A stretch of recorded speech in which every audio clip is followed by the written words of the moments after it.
과학신세계 특별판 궤도와 햇반의 콜라보 사이언스. 오늘은 과거에도 현재에도 끊임없이 어려운 우주와 관련된 주제라고요. 맞습니다.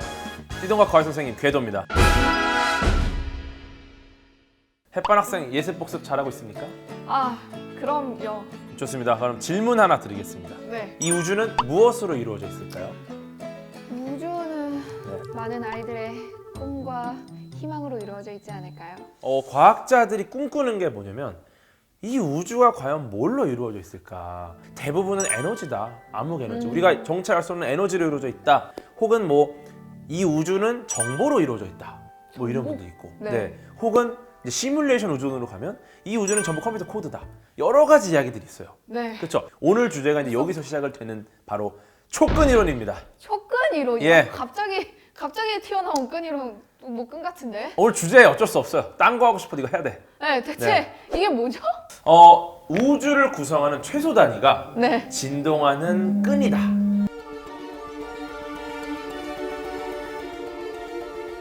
우주를 구성하는 작은 끈, 네. 촉근 이론이다. 근데 이 끈이 뭐 빵끈, 머리끈, 뭐 이런 끈, 이런 끈.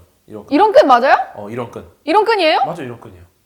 이런 왜 끈. 왜 하필 이런 끈이죠? 이런 끈. 이런 끈으로 우주가 지금 이루어졌다 뭐 이런 걸 말씀하시려는 거잖아요. 그쵸. 중요한 거는 왜 끈인가?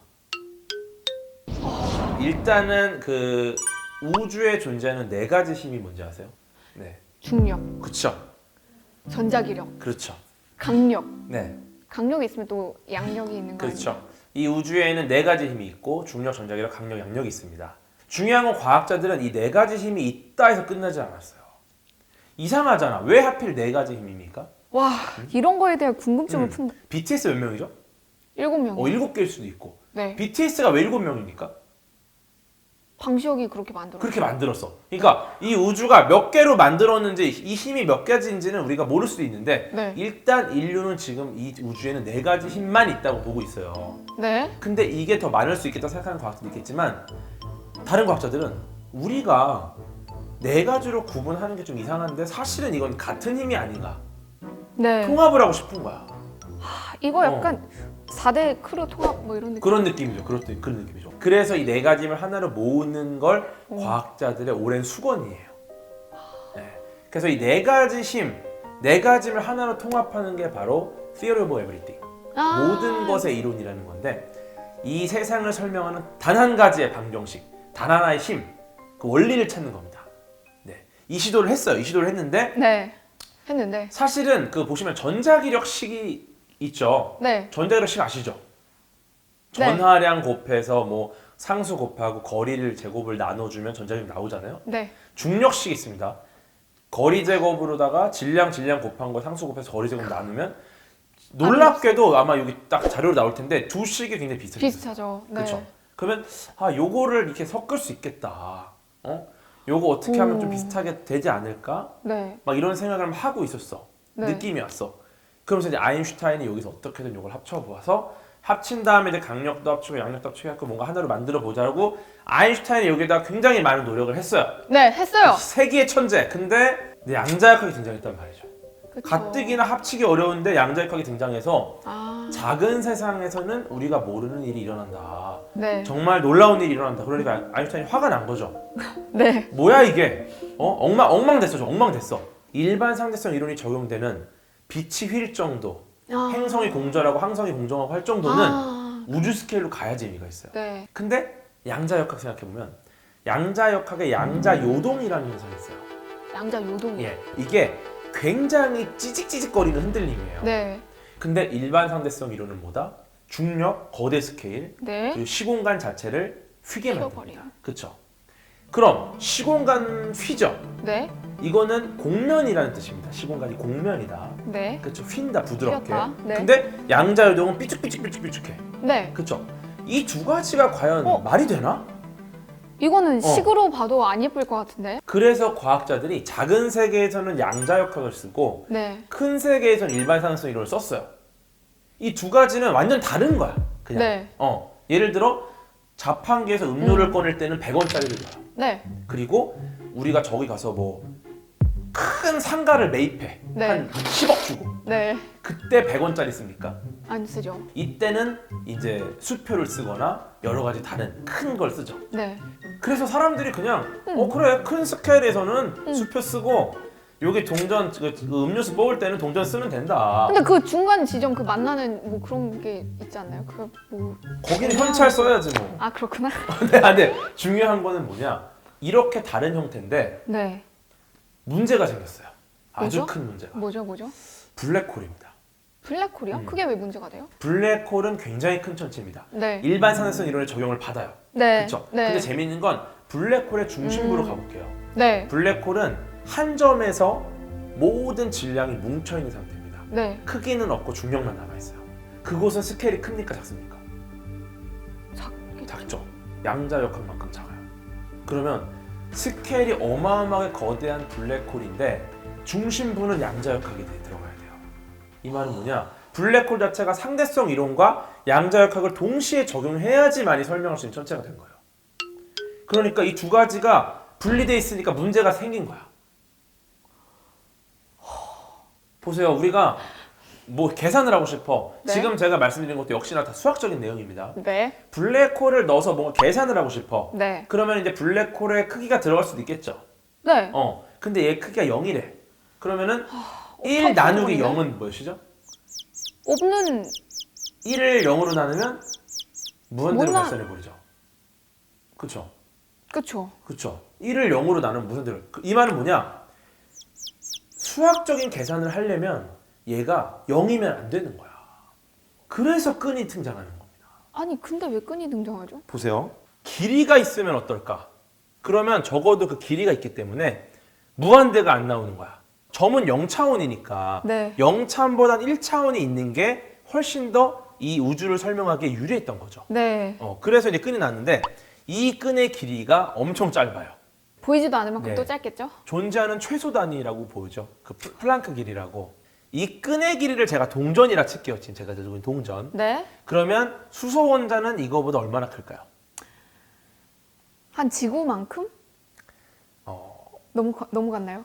끈이 동전이면 네. 수소 원자의 크기가 우리 은하의 1000배. 와우. 정말 짧죠. 와우. 네. 비유가 정말 네. 찰떡 같아요. 네. 비유를 해주셨는데도 이해가 안 될 정도로 그 스케일이 진짜 얼마나 대단한지. 그렇죠. 네. 네. 모든 사람들이 입자를 질량을 가진 점으로 생각을 했는데 이런 끈이라는 이런 주장이 나왔으니까 되게 황당했을 것 같아요. 그래서 이 끈 이론에 대한 논란도 지금도 많죠. 비판하는 것도 일리가 있죠. 왜냐면 네. 과학은 실험을 통해 검증해야 됩니다. 아 근데 이건 실험을 할 수 없으니까. 근데 실험을 할 수 없어도 반증을 할 수 있어요. 촉근 이론은 반증도 안 돼. 촉근 이론이야. 네. 그치? 증명해봐. 오씨 못해. 그럼 촉근 이론은 틀렸다고 해보자. 틀렸네? 이렇게 되는 거야. 근데 왜 이렇게 지대한 관심을 받고 있고 왜 우리가 이걸 다루고 있는 그렇죠. 건가요? 일단은 촉근 이론을 밀어붙이는 분도 한 분 계세요. 네, 이제 그분이 좀 약간 촉근 이론계 약간 손흥민 같은 느낌인데 네. 그분 때문에 좀 잘 나갔어. 촉근 이론이. 뒤에서 나올 겁니다. 그분이 네. 좀 뒤에서 말씀드릴 거고요. 근데 그거를 떠나서 일단은 아름답습니다. 촉근 이론이 아름답다고. 네, 그 뭐 아름다운 게 그런 뭐 정말 미의 여신 이런 느낌은 아니고요. 예를 들어 좀 그냥 비유를 해볼게요. 아구가 너무 잘 맞는 거야. 네. 우리가 예를 들어 컬링 경기합니다. 네. 컬링 경기할 때, 비비지도 않아. 하지 않는다. 그냥 처음에 딱 던지기만 하는 거예요. 예를 들어서. 네. 근데 던졌는데 딱 정중앙에 딱 쓰는 거야. 네. 그쵸? 네. 어. 대박 사건. 대박 사건. 네. 근데 정확하게 이번 경기에서 50번을 던졌습니다. 네. 50번 다 정중앙에 딱 서버려. 이거 말이 됩니까? 아름답네요. 이게 틀렸다고 하기에는 너무 아름다운 거야. 네. 이게 어떤 거냐면 예를 들어 뭐 에너지를 설명할 때, 뭐 파동을 설명할 때, 뭘 설명할 때 막 계산을 해서 딱 해보면은 정확하게 딱 그 빈칸에 우리가 막 영어 문장에 빈칸 넣기처럼 네. 거기 딱 플랑크 길이의 선이 딱 들어가 주면은 딱딱 들어맞는 딱 떨어져 그냥 1 막 이렇게 돼버리는 거야. 그래서 사람들이 믿는 거예요, 과학자들이. 근데 다른 과학자들은 아름다우면 뭐 하냐? 증거가 없다. 그리고 앞으로도 그걸 증명할 수 있는 방법이 없다. 그런 거는 접자 이렇게 된 거죠. 이건 배우는 게 아니라 정말 한편의 이야기를 듣는 것 같았는데요. 그래서 제가 촉근 이론이 등장하게 된 배경에 대해서 조금 공부를 해봤습니다.